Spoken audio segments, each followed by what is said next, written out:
नमस्ते सदावत सले मातृभूमि। मैं एक चीज स्पष्ट कर देना चाहता हूं क्योंकि कई लोगों ने ये लिखा कि बहुत सारे ऐसे लेक्चर्स आते हैं जिसमें कि मैं नमस्ते सदावत सले मातृभूमि नहीं बोलता। पहली बात तो यह है कि नमस्ते सदावत सले मातृभूमि का मतलब ये होता है कि मैं मातृभूमि को सलाम पर प्रणाम करते हुए, मैं वात्सल्य में मातृभूमि को प्रणाम करते हुए अपनी बात शुरुआत करता हूं। दूसरी बात यह भी है कि जब क्लास का लेक्चर होता है और उसके बीच में से काटकर कुछ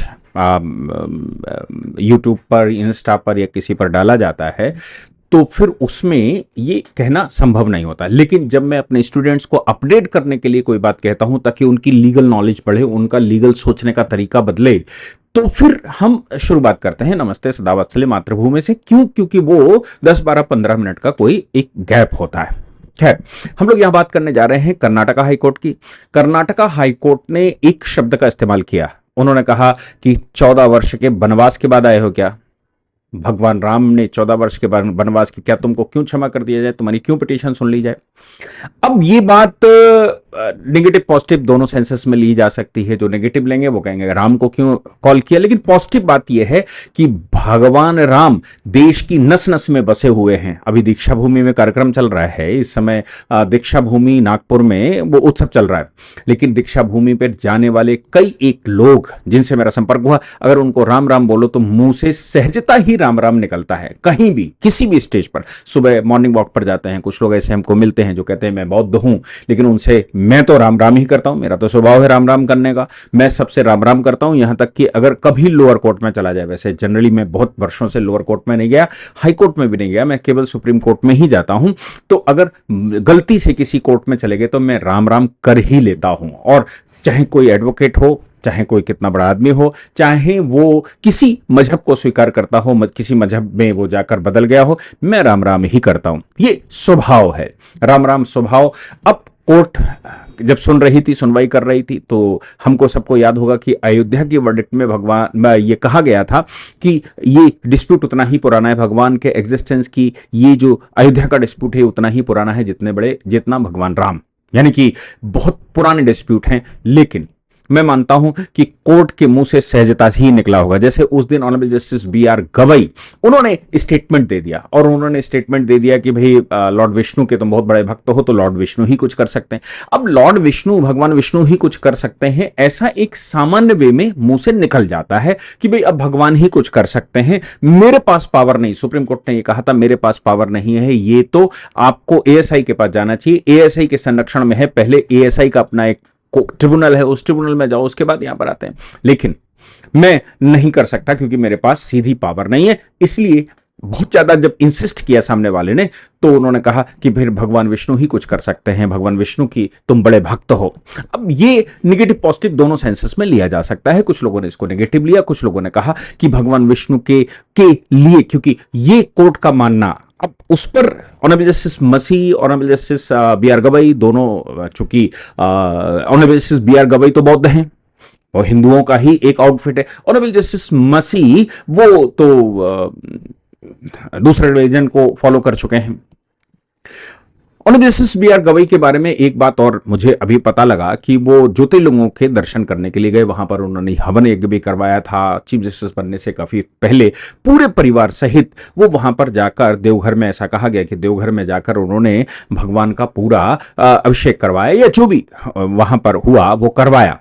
उनकी जो आस्था है, अभी उनकी मदर, ऐसा कहा गया कि उनकी मदर को भी राष्ट्रीय स्वयंसेवक संघ के विजयदशमी के कार्यक्रम में उनको बुलाया गया और उन्होंने सहजता से स्वीकार किया। विजयदशमी के कार्यक्रम में उन्होंने शिरकत किया। हालांकि वो कार्यक्रम नागपुर का कार्यक्रम नहीं था, वो कार्यक्रम किसी दूसरे डिस्ट्रिक्ट का रहा होगा या किसी स्थान का रहा होगा, क्योंकि इस बार विजयदशमी का उत्सव पूरे देश में राष्ट्रीय स्वयंसेवक संघ ने खंडशाह करवाया था। खंड जहां पर नहीं है वहां पर नगर होंगे, नगर से करवाया। नगर के भी जो उपखंड होते हैं उनमें करवाया, जिनको मंडल कहा जाता है। तो हो सकता है किसी मंडल में उनको बुलाया, और पूरे देश में इतने सारे मंडल हैं तो उनमें सब जगह पर एक मुख्य अतिथि और एक वक्ता की जरूरत थी। इसलिए ज्यादातर जो जो देश भर में अपनी कोई स्थिति रखते हैं उन सबको बुलाया गया था। मैं मानता हूं कि ये पूरा का पूरा जो प्रकरण है, इस प्रकरण में ऑनरेबल कर्नाटक हाई कोर्ट के चीफ जस्टिस के सामने ये बात गई और उन्होंने और पूरा मामला समझ लीजिए मामला क्या है। और मैं समझता हूं कि ये तो सहजता से मुंह से निकलने वाला है,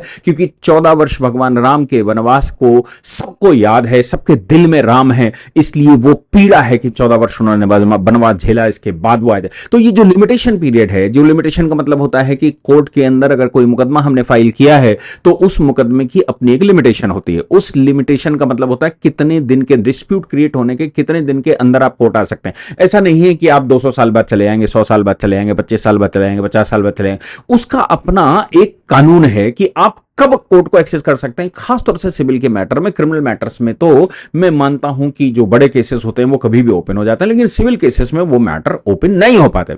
अब चूंकि ये मामला लिक्विडेशन का था और राज्य सरकार को मुझे लगता है शर्म आनी चाहिए कि उन्होंने, कर्नाटक की राज्य सरकार को शर्म आनी चाहिए कि वो अपील लेकर या फिर वो रीओपन करवाने के लिए ऑनरेबल कोर्ट गए। मामला क्या था?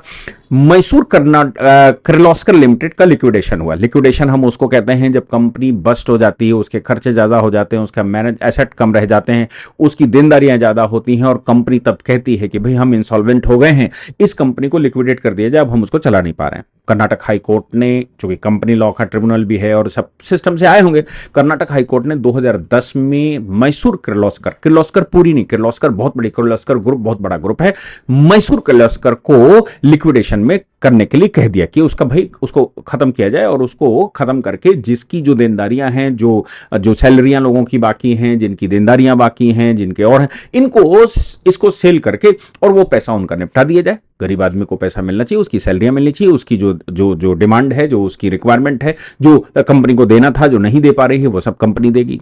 ऐसी परिस्थिति में कर्नाटक हाईकोर्ट ने एक आदेश कर दिया, लिक्विडेटर बैठा दिया, ऑफिशियल लिक्विडेटर ने उसका कैलकुलेशन किया। 2011 में ऑफिशियल लिक्विडेटर फिर से कर्नाटक हाईकोर्ट आया, उसने कहा कि साहब पैसा इतना पूरा नहीं बन रहा है, चूंकि एसेट कम है और ये जो भी उसने आर्गुमेंट किया, कर्नाटक हाईकोर्ट ने उस समय, जो कंपनी लॉ अफेयर्स देख रही होगी, उस बेंच ने उस समय यह आदेश कर दिया कि भाई इनके ऊपर जो स्टैंप ड्यूटी बनती है, चूंकि ये सेल है ना, मामला ये बनता है कि लिक्विडेशन हो गया, कंपनी बर्बाद हो गई, इंसॉल्वेंट हो गई, बिक रही है, बिकने के बाद भी जो कुछ भी बिकेगा उस पर टैक्स तो राज्य सरकार कहती है कि भाई हमारा अधिकार है, स्टैंप ड्यूटी हमारा अधिकार है, ये हमें दीजिए क्योंकि आप सेल कर रहे हैं, भले ही आप बर्बाद क्यों ना हो गए हो। ये वैसे ही है जैसे जैसे मिट्टी आपकी शमशान घाट जाती है, वहां आदमी क्यों ना मर गया हो, लेकिन हमें तो कफन के पैसे चाहिए ही। वैसे ही ये पैसा तो राज्य सरकार को चाहिए। राज्य सरकार को उस समय हाई कोर्ट ने आदेश दिया कि भाई इनकी स्टैंप ड्यूटी और बाकी के जो टैक्सेस हैं वो एग्जम्प्ट किए जाते हैं, क्योंकि जो भी ब्ला ब्ला ब्ला। अब 2011 का ये आदेश, 2011 में ये हो चुका, अब चल रहा है 2025। राज्य सरकार को याद आया 14 वर्ष बाद राज्य सरकार को याद आया कि इस किर्लोस्कर के लिक्विडेशन के प्रोसेस में हमारा टैक्स तो रह गया, हमारे स्टैंप ड्यूटी भी रह गई, इसमें तो अच्छी खासी आमदनी हो सकती थी, बड़ा अमाउंट था, बड़ी कंपनी लिक्विडेट हुई, बड़ी कंपनी बर्बाद हुई, और इसमें कर्मचारियों को जो देना है वो जाने, मुझे मेरा टैक्स चाहिए। राज्य सरकार के प्रिंसिपल सेक्रेटरी जो इस अफेयर्स को देख रहे होंगे, वो ऑनरेबल हाई कोर्ट में आए। हाई कोर्ट में उन्होंने प्ली की और हाई कोर्ट से उन्होंने कहा कि श्रीमान जी, मुझे ये जो हमारा मामला है इसमें मुझे तो टैक्स चाहिए, आप कृपया करके 2011 का जो आदेश है वो आदेश को नलिफाइड कर दीजिए, उसको कैंसिल कर दीजिए और मुझे मेरे टैक्स दिलवाइए, मुझे मेरी स्टैंप ड्यूटी दिलवाइए। इस लिक्विडेशन के प्रोसेस में बर्बादी के बावजूद कंपनी अगर बर्बाद हो रही है तो भी मुझे तो मेरा टैक्स चाहिए। ये कर्नाटका सरकार ने ऑनरेबल हाई कोर्ट में लगाया। हाई कोर्ट ने सुनवाई करते समय कहा, 14 वर्ष बाद याद आई है, तुम क्या भगवान श्री राम हो? तुम श्री राम हो कि 14 वर्ष बाद लौट कर एग्जाइल में थे, वनवास पर थे? तुम 14 वर्ष के वनवास पर नहीं थे, तुम सरकार चला रहे थे, यहीं पर थे। ये बात कहती है कि टैक्स में ये जो कोर्ट का जुडिक्शन बनता है, इस जुडिक्शन में लिमिटेशन पहले देखी जाती है। मैं सिविल के मामले में आपको बता दूं, 2-3 चीजें सबसे पहले देखी जाती हैं। पहली बात तो यह है कि क्या जुडिक्शन कोर्ट का बनता है, दूसरी बात यह है कि लिमिटेशन क्रॉस तो नहीं हो गई, तीसरी बात ये क्या सब्जेक्ट मैटर हमारे पास, हमारा जुडिक्शन का सब्जेक्ट मैटर बनता है, चौथी चीज देखी जाती है कि स्टैंप ड्यूटी प्रॉपर पे की गई है या नहीं की गई। ये चीजें पिटीशन को एक्सेप्ट करने के लिए पहले जरूरत होती है। ये चीजें अगर हैं तो ही कोर्ट उसको सुनता है, अदरवाइज सब कुछ होते हुए भी अगर लिमिटेशन क्रॉस कर गई, अब 14 वर्ष बाद आए, तो फिर कोर्ट उसको नहीं सुनता, क्योंकि लिमिटेशन एक्ट के सेक्शन 5 में ये बताया कि रीजनेबल कारण चाहिए। अब रीजनेबल कारण तो यह है कि भगवान राम वनवास पर चले गए थे, और भगवान राम वनवास पर अगर थे, मतलब कोई भी कंपनी या कोई भी वनवास पर था, क्योंकि वो एक्सेस ही नहीं कर सकता, वो अपने राज्य में ही नहीं रह सकता, जो अपने राज्य में नहीं रह सकता वो कैसे कोर्ट को एक्सेस करता है, इसलिए उसमें तो एग्जेम्पशन बनता है। लेकिन राज्य सरकार तो पिछले 14 साल से चल रही, भले ही राज्य सरकार बदल बदल कर चलती रही हो सकता है दूसरी सरकार रही हो सकता है दूसरी पार्टी की सरकार रही हो, लेकिन राइट तो जो हो चुका है, 14 वर्ष के वनवास के बाद आप आए तो कोर्ट ने कहा कि तुम श्री राम की तरह 14 वर्ष के वनवास के बाद नहीं आए हो, तुम तो लगातार यहां पर सत्ता चला रहे थे, और चूंकि राज्य सरकार काम कर रही है इसलिए इस पिटीशन को यहीं डिसमिस किया जाता है। आपको जो टैक्स के मामले, जो एग्जेम्पशन कोर्ट ने पहले ग्रांट किया था 2010-11 में, उसको पुनः उठाने का या रिकवर करने का अधिकार नहीं है। क्यों? क्योंकि आप 14 वर्ष बाद आए, इसलिए यहां पर श्री राम का नाम कुछ किसी निगेटिव सेंस में नहीं लिया है। ऑनरेबल कोर्ट ने ये कहा है कि भाई ये एग्जाइल में जो रहता है, जो वनवास पर रहता है, एग्जाइल में जो रहता है, उसके अधिकार बन सकते हैं, लेकिन आप एग्जाइल में नहीं हैं, आपके अधिकार नहीं बन सकते। बस इतनी सी बात है। 14 वर्ष एग्जैक्ट उन्होंने कहा, 14 वर्ष वैसे ही आपने पास किए हैं जैसे भगवान श्री राम एग्जाइल में थे, लेकिन तुम एग्जाइल में नहीं थे, इसलिए ये तुम्हारा जुरिडिक्शन नहीं बनता। मुझे लगता है कि इसको नेगेटिव सेंस में नहीं लेना चाहिए। बहुत सारे लोगों ने इसको नेगेटिव सेंस में लिया, लेकिन ये नेगेटिव सेंस का मैटर नहीं है। ये भगवान चूंकि जवान पर हैं, भगवान चूंकि दिल में हैं, ये सामान्य वे में व्यक्ति ऐसे बात करते समय इस्तेमाल करता ही है। जय हिंद, जय भारत, वंदे मातरम।